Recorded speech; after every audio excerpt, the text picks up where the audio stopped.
آپ صلی اللہ علیہ وسلم نے سب سے زیادہ توجہ تبلیغ رسالت پر فرمائی تھی۔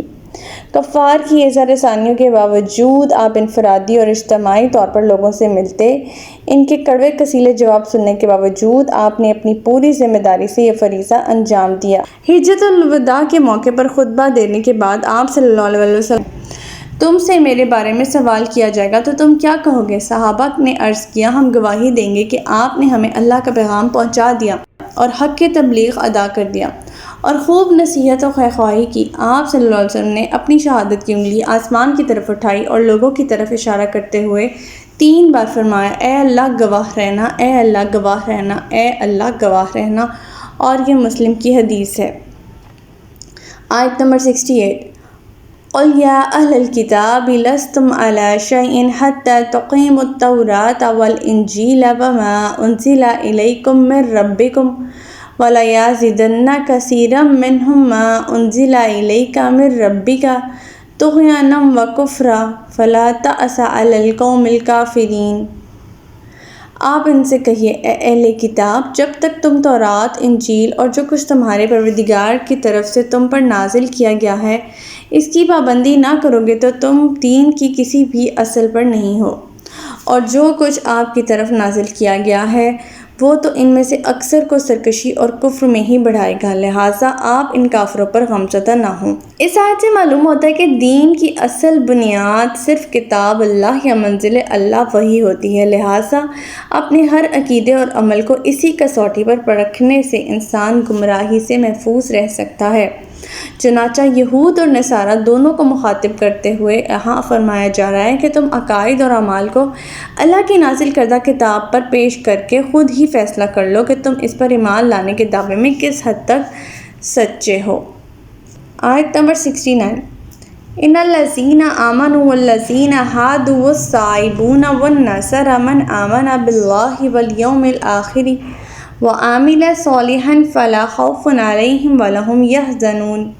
جو لوگ ایمان لائے ہیں، یہ یہودی ہیں یا صابی ہیں یا نصارہ ہیں، ان میں سے جو بھی سچے دل سے اللہ پر اور روز آخرت پر ایمان لائے گا اور نیک عمل کرے گا تو ایسے لوگوں کو نہ خوف ہوگا نہ وہ غمزدہ۔ بعض علماء کہتے ہیں کہ اس آیت سے منافقین کے گروہ مراد ہیں، تاہم اس سے وہ مسلمان بھی مراد لیے جا سکتے ہیں جو اپنے ایمان اور عمل میں راسخ نہیں ہیں، سچے نہیں ہیں۔ دوسرا خطاب یہاں یہود سے ہے۔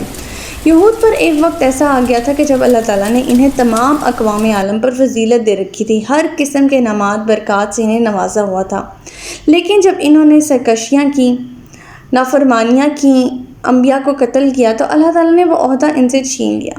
تیسرا خطاب یہاں پر صابی لوگوں سے کیا جا رہا ہے جن کو عام طور پر بے دین لوگ بھی سمجھا جاتا ہے، حالانکہ ان کا اپنا بھی ایک دین تھا جو یہ تھا کہ اللہ تک رسائی کے لیے وہ کسی پیغمبر کی ضرورت نہیں سمجھتے تھے۔ صابی لوگ، اور وہ اپنے آپ کو سیدنا نوح سے منسوب کرتے تھے۔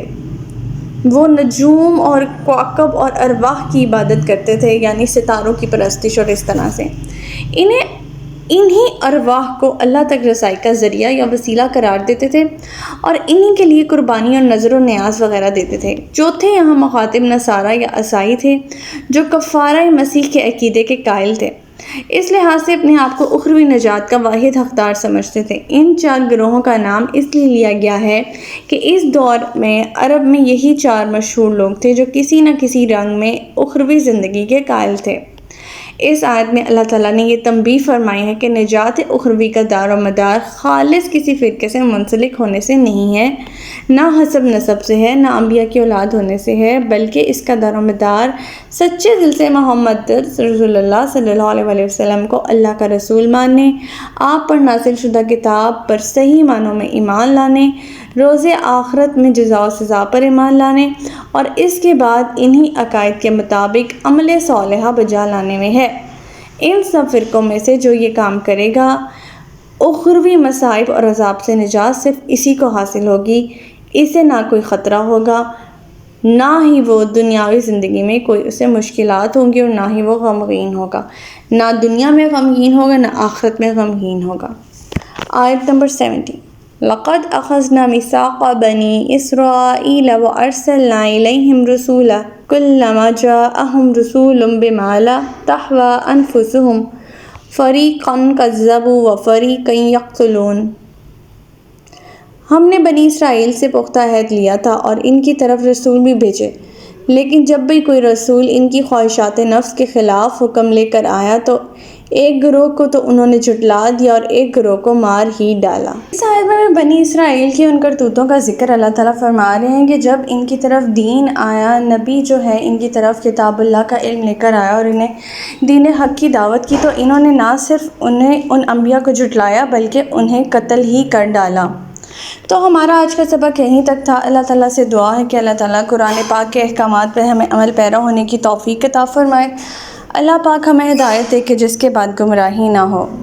ربنا لا تزغ قلوبنا بعد إذ هديتنا وهب لنا من لدنك رحمة إنك أنت الوهاب۔ سبحانك اللهم وبحمدك نشهد أن لا إله إلا أنت أستغفرك وأتوب إليك۔ السلام علیکم ورحمۃ اللہ وبرکاتہ۔